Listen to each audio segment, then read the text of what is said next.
तो हेलो बच्चों लोग, कैसे हो? होप करते हैं सब लोग बढ़िया होंगे, मस्त होंगे। आओ, सीयूटी का जो है वो सिलेबस हम देख लेते हैं ताकि एक बेसिक हमको चीज समझ में आ सके। ठीक है। बिजनेस स्टडीज का सिलेबस है, इंपॉर्टेंट सिलेबस है। क्या क्या आने वाला है, क्या क्या नहीं आने वाला है, आपको इस वीडियो से पता चल जाएगा। और आप एक स्ट्रक्चरिंग समझ पाएंगे क्या क्या इसमें चीजें हैं और क्या क्या चीजें हमको पढ़नी है, कौन कौन सी चीजें हमको छोड़नी है, कौन कौन सी चीजों को हम नेग्लेक्ट कर सकते हैं, बाकी सारी चीजें। ठीक है। तो let's start with the chapter.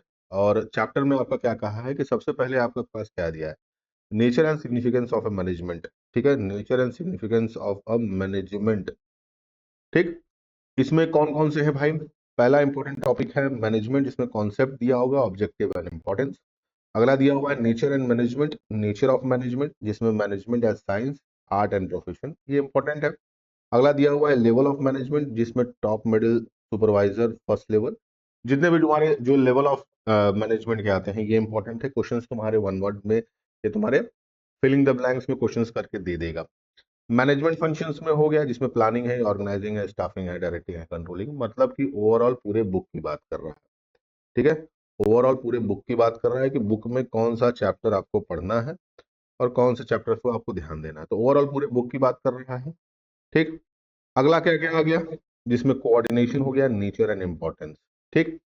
तो अगर आप देखें तो यहाँ पे आपको देखने को मिल रहा है कि ट्वेल्थ के जो आपकी बुक है, जो ट्वेल्थ की आपकी बुक है, वो बुक में लगभग लगभग जितने भी चैप्टर्स थे वो चैप्टर्स आपको इसने कह दिए कि आपको पढ़ना है। तो राइट नाउ अभी आप पेपर देके उठे हैं तो आपको एक बेसिक स्ट्रक्चरिंग तो समझ में आ चुकी होगी। बट अब आगे देखते हैं प्रिंसिपल ऑफ मैनेजमेंट में। देखो तो प्रिंसिपल ऑफ मैनेजमेंट में क्या क्या दिया हुआ है, मीनिंग, नेचर एंड सिग्निफिकेंट देना है, फ्यूल प्रिंसिपल और टेलर, मतलब कि जो सेकंड चैप्टर है आपका, चैप्टर टू जो है वो आपको पढ़ना ही पढ़ना है। बिजनेस इन्वायरमेंट देख लीजिए। बिजनेस इन्वायरमेंट में तुम्हारा meaning and importance and dimension of a business, जैसे economic, social, technological, political and legal, ये हो गया। ऑर्गेनाइजिंग पूरा ही पूरा पढ़ना होगा, ये पूरा का पूरा चैप्टर, जिसमें इसका इंपॉर्टेंस दिया हुआ है, step to process of organising, structure of organising, functional and divisional, formal and informal, delegation, decentralisation, difference between delegation and decentralisation, ये सारे टॉपिक्स आपको यहाँ पे दिए हैं। स्टाफिंग में भी वही, meaning and importance, staffing as per human resource management, steps in staffing process, recruitment, meaning, process, source, merit and demerit, selection, meaning, process, training and development. इसमें कौन कौन से इंपॉर्टेंट हो सकते हैं मैं आपको बता देता हूं। जैसे तुम्हारा स्टेप ऑफ स्टाफिंग प्रोसेस, ये इंपॉर्टेंट है, इसे क्वेश्चन बन जाएगा। रिक्रूटमेंट से क्वेश्चन आपके बन सकते हैं, आपका सिलेक्शन प्रोसेस से आपका बन सकता है, ट्रेनिंग एंड डेवलपमेंट से बन सकता है, उसके मेथड से बन सकता है, यहाँ से आपके ज्यादा क्वेश्चन बनने के चांसेस। डायरेक्टिंग पूरा पूरा है, जिसमें आपको क्या क्या दिया हुआ इंपॉर्टेंस है, प्रिंसिपल्स, एलिमेंट, जिसमें सुपरविजन की बात किया है, मोटिवेशंस की बात किया है, लीडरशिप की बात किया है, कम्युनिकेशंस की बात किया है। इसमें ध्यान दीजिएगा कि कम्युनिकेशंस और लीडरशिप से क्वेश्चन हमेशा ज्यादा देखने को मिले हैं हर पेपर में, चाहे 23, 24, 25, आपको यहाँ से पेपर ज्यादा देखने को मिलेगा। कंट्रोलिंग यहाँ से इंपॉर्टेंट में आप ध्यान रखिएगा, प्लानिंग एंड कंट्रोलिंग से आपके क्वेश्चंस अच्छे बन सकते हैं। बिजनेस फिनांस, बिजनेस फिनांस में आपको भाई बिजनेस फिनांस के रोल, फाइनेंशियल डिसीजंस के, investing, financial dividend, meaning, factor affecting, financial planning, meaning and importance, capital structure और आपका फिक्स्ड एंड वर्किंग कैपिटल। यहाँ से question fixed and working capital से क्वेश्चन बनने के चांसेस ज्यादा रहते हैं। फाइनेंशियल मार्केट में कॉन्सेप्ट ऑफ फाइनेंशियल मार्केट, जिसमें money market concept, instrument, capital market and type, primary and secondary. Stock exchange की बात किया है, depository services, demat account, security exchange board of India, यहाँ से ये इंपॉर्टेंट टॉपिक है से भी, तो यहाँ से क्वेश्चन बनने के चांसेस ज्यादा होते हैं। मार्केटिंग, मार्केटिंग भाई आपको ऑब्वियस सी बात है, distinguish between marketing and selling, marketing mix, जैसे product, price and place and promotion, आपको सब पता है, 4 Ps, जो ऑब्वियस सी बात है, इसे क्वेश्चन करीबन करीबन 3 से 4 क्वेश्चन देखने को मिले हैं ऑलवेज, जिसमें प्रोडक्ट के नेचर के बारे में, physical distribution, promotion and price factor influencing price के बारे में आपको बोला गया है।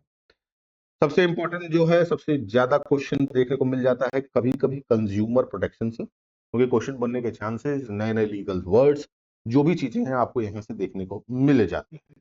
ठीक है।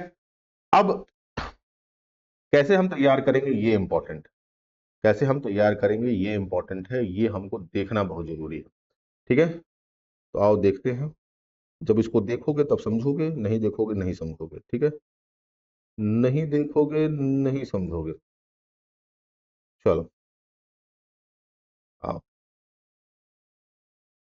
अब हम ध्यान देते हैं क्वेश्चंस पे। ठीक। तो बिजनेस स्टडीज, क्या क्या फोकस करना है हमको, क्या क्या करना है, इन सारी चीजों पे आपको पहले ध्यान देना है। मटेरियल नोट्स, ये सारी चीजें हम इसमें डेप्थ में समझेंगे कि कहाँ से हम मटेरियल मतलब एक्सट्रैक्ट कर सकते हैं, जिससे हमारा एक अच्छा परफॉर्मेंस बेस तैयार हो, जिससे एक अच्छा नंबर हम गेन कर सकते हैं। तो सबसे बड़ी बात यह है कि आपको बुक्स कौन कौन सी चाहिए। ठीक है, सबसे बड़ी बात यह है कि बुक्स कौन सी चाहिए। आपको बुक्स कोई नहीं चाहिए, एक सिंपल सी बुक आप ले लीजिएगा, आपके पास होगी भी, और वो है एनसीईआरटी। ये सबसे इंपॉर्टेंट किताब है, इसके अलावा और कोई इंपॉर्टेंट किताब आपके लिए जरूरत नहीं है, ना आवश्यकता है। यही आपके लिए रामबाण है। यही आपको, यही आपका ब्रिज बनेगी, यही आपका ब्रिज बनेगी, क्योंकि एनटीए जो भी पेपर तैयार करेगा, एनटीए जो भी पेपर तैयार करेगा, वो आपका एनसीईआरटी से ही तैयार करेगा। इसके अलावा कहीं से पेपर नहीं बनता है। कितने भी लोग किताब लिख दें, कुछ भी कह दें, ये है वो है फलाना है दिमाग का, कुछ भी मैटर नहीं करता। आपका मैटर करेगा सिर्फ क्या, एनसीईआरटी, एनसीईआरटी बेस्ड क्वेश्चन। बात समझ में आई कि नहीं समझ में आई? आपको ध्यान क्या देना है, हमको बिजनेस स्टडीज जब आप सीयूटी के लिए तैयारी कर रहे होंगे तो आपको ध्यान क्या देना है। आप अभी तक जो पेपर लिखते आए हैं वो राइटिंग बेस करते आए हैं, यानी अभी आप सिर्फ रट रहे थे, रट की किताब लिख रहे थे, लिख के आप क्वेश्चन एक दिया जाता था उसको लिखते थे, उससे आंसर बना लेते थे। अभी क्या है, अभी आपको टॉपिक की नॉलेज होनी चाहिए। ठीक है, तो टॉपिक की नॉलेज कैसे होती है, टॉपिक की नॉलेज होती है जब उसको आप डेप्थ में पढ़ते हैं, यानी उसके कॉन्सेप्ट को क्लियर करते हैं। तो कोई भी टॉपिक आप उठा रहे होंगे, कोई भी टॉपिक आप उठा रहे होंगे, कोशिश करिएगा कि उसके कॉन्सेप्ट को सबसे पहले क्लियर करिएगा। कॉन्सेप्ट क्लियर होना सबसे ज्यादा इंपॉर्टेंट है। कॉन्सेप्ट क्लियर नहीं होगा, आपका काम 25 हो जाएगा, एकदम मेरी बात की गारंटी बना लीजिए, क्योंकि क्वेश्चन इस हिसाब से अरेंज किया जाएगा कि आपको समझ में ही नहीं आएगा कि पूछा क्या जा रहा है। आपको लगेगा कि भैया पहला भी ऑप्शन सही है, दूसरा भी ऑप्शन सही है, तीसरा भी ऑप्शन सही है, चौथा भी ऑप्शन सही है। ठीक है, अब इसकी तैयारी कैसे होगी? तो पहला मैंने आपको बता दिया कि अब आपके पास एनसीईआरटी आ चुकी है, एनसीईआरटी उठाइए, एनसीईआरटी के कॉन्सेप्ट्स जो हैं, आप उन कॉन्सेप्ट्स को पढ़ते जाइए, उन कॉन्सेप्ट्स को रीड करिए। ठीक, अब इतना तो हो गया। अब आपके पास एमसीक्यूज बेस्ड क्वेश्चंस आने हैं, एमसीक्यूज बेस्ड क्वेश्चंस आने हैं, एमसीक्यूज के क्वेश्चंस आने हैं। तो एमसीक्यू बेस्ड क्वेश्चन कैसे आते हैं, एमसीक्यू बेस्ड क्वेश्चन तैयार कैसे करना है आपको? आपको एमसीक्यू बेस्ड क्वेश्चन तैयार करने हैं पीवाईक्यूज लगा, पुराने सीयूटी के पेपर्स होंगे उनको ले लीजिए, उनको लगाइए, उनको आप जितना प्रैक्टिस कर सकते हैं उतना प्रैक्टिस करिए। प्लस इसके साथ साथ आप सैंपल पेपर्स भी ले सकते हैं, मार्केट में आपको इजीली अवेलेबल हो जाएगा। या कोई टीचर पकड़ लीजिए जो आपके मॉक क्वेश्चंस को लगाए, या मैं ही लगवा दूं, या कोई और भी टीचर, जो भी आपको अच्छा लगे, आप सैंपल पेपर वहां से लगा सकते हैं। सैंपल पेपर जब आप लगा रहे होंगे तो कोशिश करिएगा कि अपने माइंड को वो थरल जो रीडिंग है, जो शुरुआत में आप बोर्ड में पेपर दे रहे थे, उस बोर्ड से हटा के अब आपको थरल रीडिंग में जाना है। मतलब रीड करना है, कॉन्सेप्ट को समझना है। तो बहुत ज्यादा डीप में आपको नहीं जाना है, बेसिक्स कॉन्सेप्ट को आपको समझने हैं और उनको इवेल्युएट करना है। जो भी प्रिंसिपल्स पढ़ रहे हैं, जो भी आप कॉन्सेप्ट समझ रहे हैं, उसको इवेल्युएट करिए कि हाँ वो कॉन्सेप्ट आपके दिमाग में बैठ रहा है कि नहीं बैठ रहा है। तो अब आपके पास दो चीजें हो गई, एक तो एनसीईआरटी हो गई, दूसरा अब आपके पास एमसीक्यूज आ गए हैं। ठीक है, तीसरा आपके पास पीवाईक्यूज आ गए हैं। ठीक, अब इतने, अब आपके पास तीन चीजें आ चुकी हैं, एनसीईआरटी की बुक आ चुकी है, पीवाईक्यूज आ गए हैं, और बस इतना इनफ है आपके लिए सीयूटी पेपर निकालना बिजनेस स्टडीज के लिए। इसके अलावा किसी भी चीज की आपको आवश्यकता नहीं है। अब कोशिश करनी है, आप जितना हो सके मॉक लगाइए, मॉक लगाइए, जितना हो सके मॉक टेस्ट लगाइए, टेक्स्ट बुक ले लीजिए, ऑनलाइन इतने मॉक पेपर आपके होंगे सीयूटी के, आप किसी का भी उठाइए और लगाते जाइए। देखिए, ये सारा का सारा जो खेल होता है सीयूटी का, ये होता है मार्जिन का। ठीक है, जितने क्वेश्चंस आपने एमसीक्यूज के लगाए होंगे, जितने क्वेश्चंस आप एमसीक्यूज के लगाओगे, उतने ज्यादा चांसेस होंगे तुम्हारे नंबर गेन करने के, उतने ज्यादा चांसेस होंगे तुम्हारे नंबर गेन करने के। तो कोशिश करना कि कम से कम अपने चांसेस को बढ़ाने के लिए आपको क्या होना चाहिए, 100% श्योर होना चाहिए कि जो कॉन्सेप्ट आप पढ़ रहे हैं वो कॉन्सेप्ट आपका क्लियर है कि नहीं है। अगर क्लियर नहीं होगा तो समस्या हो जाएगी।